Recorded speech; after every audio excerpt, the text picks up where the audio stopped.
Everyone knows the music, everyone knows the name Nirvana, but almost no one understands what actually happened behind it. Because this isn't just a story about success. It's a story about what happens when someone becomes the voice of millions without ever wanting that responsibility, and what happens when the world refuses to let you escape it. Most people look at fame and think it's the goal, money, recognition, influence. But what if the very thing people chase is the same thing that slowly destroys you? Because for Kurt Cobain, fame wasn't a reward. It was pressure, and that pressure didn't just appear overnight. It built, slowly, quietly, until it became something impossible to control. Before everything exploded, before the fame, before the attention, there was just noise, raw, unfiltered, imperfect. That's what made Nirvana different. They didn't fit into the polished sound of the time. They weren't clean. They weren't controlled. They didn't try to be perfect. And that's exactly why people connected to it, because it felt real. And when something feels real, people attach themselves to it, deeply, emotionally, almost like it belongs to them. And that's where things start to change. Because once people feel like your voice represents them, they don't just listen, they expect. When Smells Like Teen Spirit hit, everything changed. Instantly, the underground became mainstream, the outsider became the center of attention. And suddenly, Kurt Cobain wasn't just making music anymore. He became a symbol, a representation of a generation that felt ignored.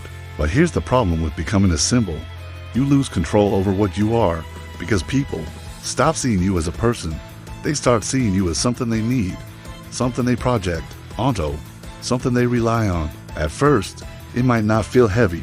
Success can feel exciting, but pressure doesn't hit all at once. It stacks, expectation after expectation, performance after performance, interview after interview, and every single time, the world wants more honesty, more emotion.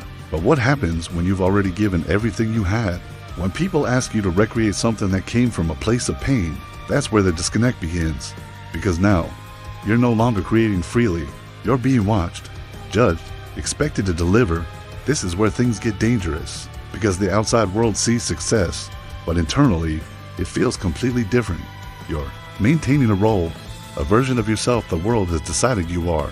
Instead of being free, you become trapped. The problem with pressure is that it doesn't release. It builds until something gives. Doubt becomes louder, stress becomes heavier, and the gap between what the world sees and what you actually feel gets wider and wider, until eventually, you're not sure what's real.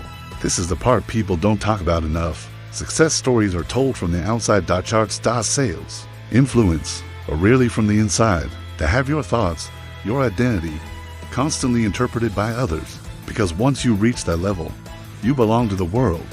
At a certain point, something shifts. It's no longer about expression. It becomes survival, managing pressure, managing expectations. And when that pressure reaches a peak, there are only two outcomes. You either adapt or something breaks. When people look back at Nirvana, they see impact, they see influence, they see a band that changed everything. But they don't always see what it took to get there, or what it cost to sustain it. Legacy is built on results, not on the experience. The truth is, not everyone is built to carry that level of attention. That weight doesn't distribute, it concentrates. Some people chase fame, some people survive it, and some become a warning of what it really is.